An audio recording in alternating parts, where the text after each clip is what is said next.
नमस्कार मित्रांनो. आयुष्य आपल्याला कधीही संपवत नाही. उलट ते आपल्याला नव्याने घडवत असतं. मीन राशीसाठी मे महिना अगदी असाच संदेश घेऊन आलेला आहे. गेल्या वर्षभरात आणि विशेषतः गेल्या काही दिवसात तुम्ही जे अनुभवलं ती फक्त परिस्थिती नव्हती.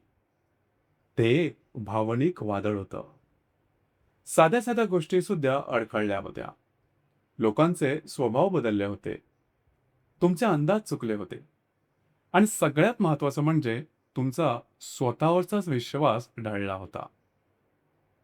मी द्रष्टीचा स्वभावच मुळात असा असतो, मनाने खूप नाजूक, भावनांनी भरलेला आणि प्रत्येक गोष्ट मनापासून करणारा आणि मनावर घेणारा.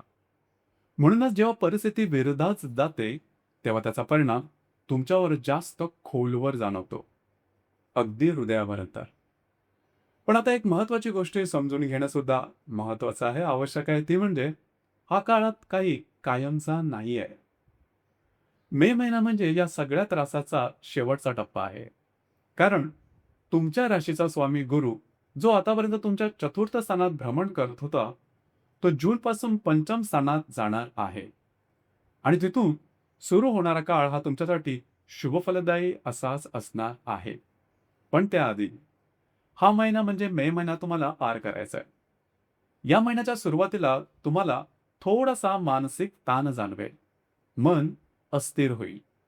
काही गोष्टी त्रास देतील आणि कधी-कधी असंही वाटेल, की आता काही खरं नाही. हे सर्व असंच चालणार आहे. पहिल्या पंधरवड्यात विशेषतः आरोग्याकडे लक्ष देणं गरजेचं राहील. शारीरिक त्रास किंवा छोट्या-मोठ्या दुखापती अचानक होऊ शकतात. मीन राशीची एक सवय आहे, भावनेच्या आहारी जाऊन निर्णय घेणं. आणि या महिन्यात विशेषतः हीच सवय तुम्हाला त्रासदायक ठरू शकते. म्हणून या काळामध्ये रिस्क घेणं टाळा. पण एक चांगली गोष्ट सुद्धा आहे, ती म्हणजे 15 तारखेनंतर तुमच्यामध्ये एक विशिष्ट मोठा बदल दिसून येईल. तो म्हणजे तुमचा आत्मविश्वास तुम्हाला परत मिळेल. आत्मविश्वास तुम्हाला स्वतःमध्ये जाणवेल. तुमचं मन स्थिर होईल. आणि तुम्हाला जाणवेल, की हो, आत्ता काहीतरी आयुष्यात चांगलं होऊ शकेल. हा आत्मविश्वास तुमच्यामध्ये नक्की दिसून येईल. हा बदल म्हणजे येणाऱ्या चांगल्या काळाची झलक असेल. आर्थिक संदर्भात सांगायचं झालं, तर तुमची स्थिती ठीक राहील. काही मोठं नुकसान वगैरे होणार नाही. पण एक गोष्ट मात्र लक्षात ठेवा, तुम्ही कधी-कधी अनावश्यक खर्च थोडं जास्त करता, की जो गरजेचाही नसतो, पण खर्च मात्र होतो. त्याला कारणही मगाशी सांगितल्याप्रमाणे भावनेच्या आहारी जाणं.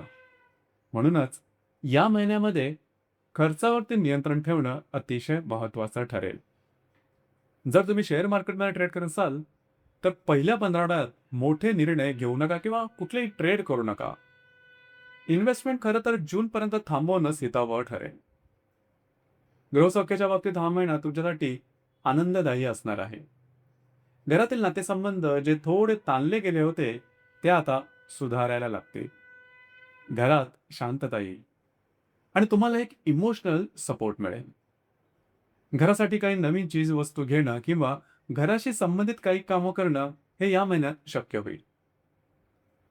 रिलेशनशिप किंवा नातेसंबंधाच्या बाबतीत सांगायचं झालं तर पहिल्या पंधरवड्यानंतर थोडीशी काळजी घेणं गरजेचं राहील. छोट्या-मोठ्या कारणामुळे वाद येऊ शकतात, ज्याला आपण चहाच्या कपातली वादळं म्हणतो. तसा काही अनुभव येऊ शकतो.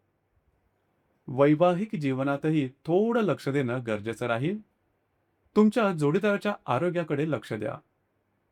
तुमचं नातं अर्थातच व्यवस्थित राहील, टिकून राहील, परंतु थोडासा ताण, तणाव जाणवू शकेल. करिअरच्या बाबतीत सांगायचं झालं तर हा महिना शेवटचा संघर्ष दर्शवतो. गेल्या वर्षभरात जे काही ताण, तणाव, अडचणी तुम्ही अनुभवल्या, त्या आता हळू कमी व्हायला लागतील. नवीन संधी मिळण्याची प्रक्रिया सुरू होईल. पण त्याचा पूर्ण परिणाम जूनच्या नंतरच दिसून येईल. एकंदरीतच सांगायचं झालं, तर हा महिना म्हणजे दुःखातून बाहेर पडण्याची शेवटची पायरी आहे. तुम्ही खूप काही सहन केलं आहे. पण आता वेळ बदलते आहे. इथे एक गोष्ट थोडी लक्षात ठेवा ती म्हणजे 17 मे पासून ते जवळजवळ 22-23 मे दरम्यानच्या कालावधीमध्ये कोणतेही मोठे निर्णय घेऊ नका. कमिटमेंट, इन्व्हेस्टमेंट, कागदोपत्री व्यवहार या सर्वांपासून थोडं लांब राहा. या महिन्यात 1 आणि 31 तारखेला पौर्णिमा आहे आणि 16 तारखेला अमावास्या आहे. साधारणतः या काळात वादविवाद टाळणं अतिशय महत्त्वाचं ठरेल. एकंदरीतच हा महिना तुम्हाला सांगत आहे, थोडं अजून थांब, थोडा धीर धर. तुझा वेळ येतो आहे. ज्यांनी सर्वात जास्त वेदना सहन केलेल्या असतात, त्यांच्यासाठीच सुंदर पहाट सुद्धा येते. धन्यवाद.